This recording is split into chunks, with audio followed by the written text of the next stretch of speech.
Agenda आज तक में हेमंत सोरेन आपका स्वागत है। उम्मीद है आप मुझे सुन पा रहे हैं। मेरी आवाज आप तक आ रही है हेमंत जी? धन्यवाद सर। हाँ आ रही है। हेमंत जी, मैं रोहित सरदाना बोल रहा हूं आज तक से, और इस समय देश के लोग आपको आज तक पर देख रहे हैं। मेरा पहला सवाल आपसे यह है कि आपके राज्य में कोरोना की स्थिति बहुत विस्फोटक नहीं है, लेकिन लॉकडाउन का असर है। क्या क्या चुनौतियां आपके सामने आ रही हैं इस समय?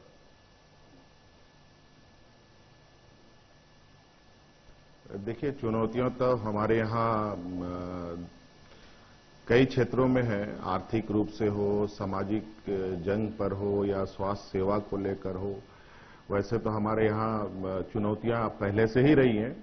ये तो डबल डिजास्टर हो गया है इस राज्य के लिए, और हम लोग अभी कहा जा सकता है कि डबल डिजास्टर से ये राज्य गुजर रहा है। किस किस क्षेत्र में आपको दिक्कत हो रही है? क्या क्या परेशानियां आपके सामने आ रही हैं? देखिए, हमारा यहाँ मैक्सिमम जो लोग यहाँ रहते हैं, लगभग 80% से अधिक लोग ग्रामीण क्षेत्रों में रहते हैं।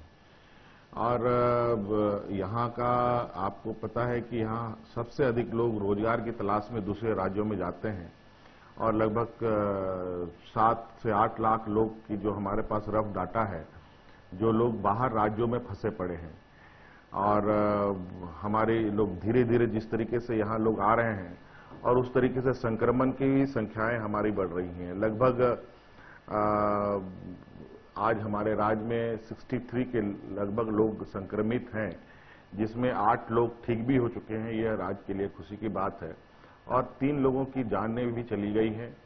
ये हमारा अभी का जो डाटा है वो आपके पोर्टल में भी होगा।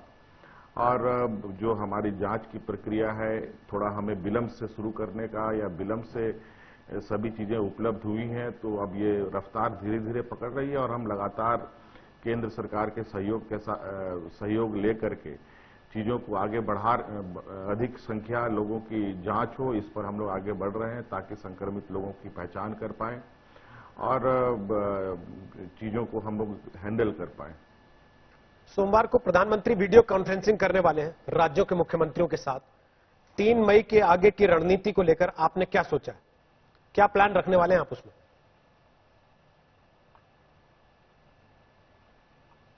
देखिए, लॉकडाउन जिस तरीके से अभी सेकेंड लॉकडाउन की बातें हम लोगों को बताई गई है, जो राज्यों को आदेश हुआ है, इसमें जो संकेत दिए हैं, लगता है कि ये 3 तारीख के बाद धीरे धीरे लॉकडाउन खुलने की और आगे बढ़ेगा। और ऐसे स्थिति में जब लॉकडाउन खुलेगी तो उस समय में हम लोगों की समस्याएं और ज्यादा बढ़ेंगी, जब मजदूर किसी न किसी तरीके से राज्य के अंदर आना प्रारंभ करेंगे। उनको रोजगार देने की बात हो, उनको क्वारंटाइन में सेंटर में रखने की बात हो, और उन जो लोग ठीक होंगे उनको रोजगार देने की बात हो, ये सारी चीजें हैं।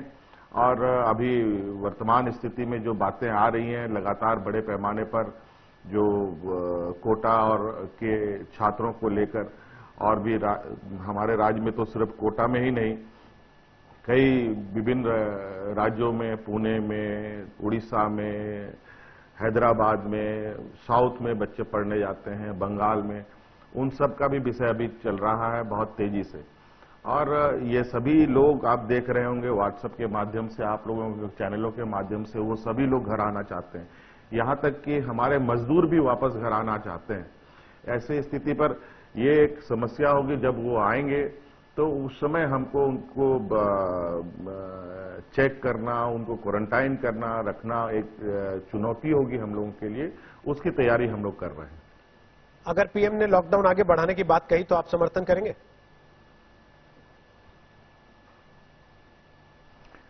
देखिए, अब ये तो पहले ही उन्होंने लगातार जिस तरीके से ये दूसरी बार लॉकडाउन जिस तरीके से लगाया है, आगे भी जो भी उनका निर्णय होगा देश के समक्ष, तो वो एक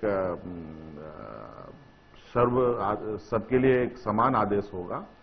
और ऐसे स्थिति पर हम लोग कुछ चीजों पर जरूर उनसे बात करेंगे कि जिस तरीके से आज हमारे विभिन्न राज्यों में फंसे बच्चे जो हमें संदेश देते हैं, जो हमारे मजदूर हमें संदेश भेज रहे हैं, व्हाट्सएप कर रहे हैं, मैसेज कर रहे हैं, और जिस तरीके से जो लोग अन्य राज्यों में क्वारंटाइन होकर के उन्होंने अपना समय भी पूरा कर लिया है, उन लोगों की स्थिति को लेकर जरूर हम अपनी बातें रखेंगे कि इन समस्याओं का समाधान कैसे होगा। इस पर केंद्र सरकार को कोई स्पष्ट दिशा निर्देश देश को देना पड़ेगा, नहीं तो फिर बहुत लोग जो है लॉकडाउन का पालन ना करते हुए अपने तरीके से निर्णय लेंगे। या तो आने वाला समय में ये चीजें मुझे लगता है कि दो दिशा में जाने से बेहतर नहीं होगा। कुछ राज्यों ने कोटा से अपने बच्चों को बसें भेजकर वापस बुला लिया, लेकिन आपके पड़ोसी राज्य बिहार के मुख्यमंत्री ने कहा कि ऐसे में फिर लॉकडाउन का मतलब ही क्या रह जाएगा। आपने सरकार से बात भी की, आप क्या चाहते हैं? वापस लाया जाए, राज्यों के बच्चों को भी और मजदूरों को भी आने दिया जाए, या उनको वहीं सुविधाएं दे दी जाए जहां वो हैं?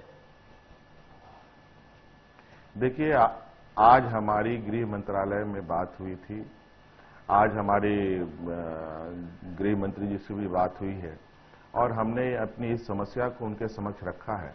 और चूंकि हमारे पास इतना संसाधन, इतनी व्यवस्थाएं नहीं है कि पूरे देश से छात्रों को, मजदूरों को हम ला पाएं, इस विषय पर हमने उनसे एक दिशा निर्देश का आग्रह किया है, और मुझे लगता है कि इस पर वो कोई जरूर सकारात्मक पहल करेंगे।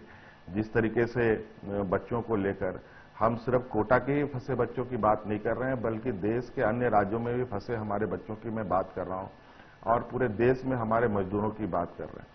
और अगर ऐसी व्यवस्था वो कुछ करते हैं तो निश्चित रूप से हम लोग अपने राज्य के अंदर उनको स्वास्थ्य सेवा उपलब्ध करा करके उनको अपने गंतव्य तक पहुंचाने का काम करेंगे।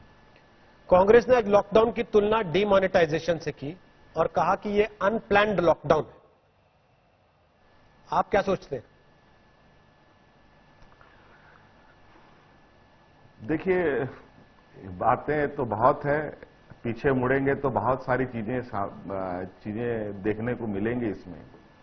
मैं अब पीछे जाना नहीं चाहता, मैं आगे देखना चाहता हूं कि आगे की समस्या है वो समाधान कैसे हो। जो समस्या अब दलदल में फंस चुके हैं तो दलदल से निकलने का पहले रास्ता ढूंढा जाए, ना कि दलदल में बैठ करके गुत्थम गुत्थी किया जाए। ये मुझे लगता है कि अभी ये समय नहीं है, और इसके लिए सभी, मैं पहले से लगातार कहते आया हूं, आज का दौर वो दौर है जहां केंद्र को राज्यों को मदद करना चाहिए और राज्य सरकारों को केंद्र सरकार को भी मदद करना चाहिए। क्योंकि ये वैश्विक महामारी है, ये सिर्फ एक राज्य ही इसमें नहीं चपेट में है, पूरा देश चपेट में है, पूरी दुनिया चपेट में है। आज इसका प्रभाव पूरे देश में पड़ेगा। आज जिस तरीके से सबसे पहले महाराष्ट्र, पुणे में ये समस्या देखने को मिला था कोरोना का, और आज ये धीरे धीरे पूरे देश में मिल रहा है। और आज जब हमारे पास संक्रमण नहीं थे तो हम बहुत मतलब खुश थे कि हमारे यहाँ कोई संक्रमित नहीं हो रहा है, लेकिन आज ऐसे स्थिति हो रही है कि आज हम जिस तरीके से रफ्तार हमारी बढ़ रही है, मुझे लगता है हम उससे काफी चिंतित हैं कि हम कहीं हमारी संख्या और बहुत ज्यादा ना बढ़े। लेकिन हमारी प्रयास है कि हम कम से कम लोग हमारे राज्य में संक्रमित हो, ऐसे हम ऊपर वाले से भी दुआ करते हैं। आपने कहा दलदल में फंस चुके हैं, ये दलदल कोरोना की वजह से हुई या केंद्र सरकार के फैसले की वजह से? अब इस विषय पर आप हमें राजनीतिक सवाल आप इससे कर रहे हैं, तो मैं इसमें यही जवाब दे सकता हूं कि ये आज जिस तरीके से संक्रमण बढ़े हैं, आज जिस तरीके से सभी राज्य आज अनेक क्षेत्र में जंग लड़ रहे हैं। किसी राज्य में प्रवासी मजदूर हैं, किसी राज्य में छात्र छात्राएं हैं, किसी राज्य में दूसरे राज्य से आए हुए मरीज फंसे हुए हैं। आज उनकी देखरेख में, प्रवासी मजदूरों को देखरेख में, छात्रों को देखरेख में उनकी एनर्जी जा रही है। अगर लॉकडाउन से पहले एक दो दिन का ग्रे एरिया रहता तो मुझे लगता है कि पूरे देश में आज कुछ क्षेत्रों की जंग की आवश्यकता राज्यों को नहीं होती। वो अपने राज्य के अंदर स्वास्थ्य व्यवस्था को लेकर और सामाजिक सुरक्षा को ही लेकर के उनकी लड़ाई होती, जिसको मुझे लगता है कि उनको लड़ाई लड़ने में थोड़ी आसानी होती। आपने कोई आर्थिक पैकेज मांगा है केंद्र से? क्योंकि कांग्रेस शासित राज्यों की सरकारों ने कहा है कि सरकार से मदद चाहिए, और क्या मदद मिल रही है आपको केंद्र से? देखिए, झारखंड सरकार 90% डिपेंडेंसी केंद्र सरकार पर है। और मैं पहले भी कह चुका हूं, जीएसटी जब से लगा है, राज्यों की लगभग रीढ़ की हड्डी निकल चुकी है, खासकर ऐसे हमारे पिछड़े राज्यों के लिए। आज हमारा सारा डिपेंडेंसी लगभग केंद्र सरकार पर है। यहां तक कि मनरेगा की मजदूरी भी केंद्र सरकार के बगैर हम नहीं चुका पाते हैं। और दुर्भाग्य ये है, सुनकर आपको आश्चर्य होगा, कि हमारा आज मनरेगा, आज जैसे जिस तरीके से अभी सेकेंड लॉकडाउन में भारत सरकार का गाइडलाइन आया है, इससे मोटा मोटी लग रहा है कि रूरल इकोनॉमिक को ट्रैक पर लाने की एक कवायद चालू की गई है, जहां मनरेगा में छूट दी गई है। ग्रामीण क्षेत्रों में जो एग्रीकल्चर अरेंजमेंट है उसको खोलने की बात हुई है, ग्रामीण क्षेत्रों के इंडस्ट्री खोलने की बात की गई है। तो ऐसे ये सारी चीजें हैं, और इस पर हम लोग आगे काम भी कर रहे हैं। और हमारे जो मनरेगा मजदूर हैं, हमारे मनरेगा मजदूर यहाँ पर मजदूरी, जो आप सुन के भी हैरानी होगी, 200 रुपए भी नहीं है यहाँ पर मनरेगा मजदूरी, जबकि बिहार, झारखंड, छत्तीसगढ़, ये सारे पिछड़े राज्यों में से आते हैं। और आज देश में जो अग्रणी राज्य हैं, जो सब मतलब आर्थिक रूप से काफी मजबूत हैं, वहां पर मनरेगा का जो डेली बेसिस है वो बहुत अधिक है, लगभग 300 है, कहीं 325 है, कहीं 350 है, और हमारे यहाँ 200 भी नहीं है। और जो मजदूर 1000 रुपया दूसरे राज्य में जाकर के कमाता था, आज उनको अगर हम 200 रुपये में भी नहीं, 250 रुपये में हम उसको रोजगार उपलब्ध कराएंगे, तो निश्चित रूप से उनके मनोभावनाओं में भी बहुत सारी सवालें खड़ी होंगी। और जो कई समस्याओं से ग्रसित राज्य हो, उसमें तो और भी समस्याएं हैं। हमारे यहाँ नक्सल गतिविधियां भी बहुत अधिक हैं, आपको पता है। कल ऐसा ना हो कोई असामाजिक व्यवस्थाएं इन सब चीजों पर हावी ना हो। ठीक, बहुत बहुत शुक्रिया।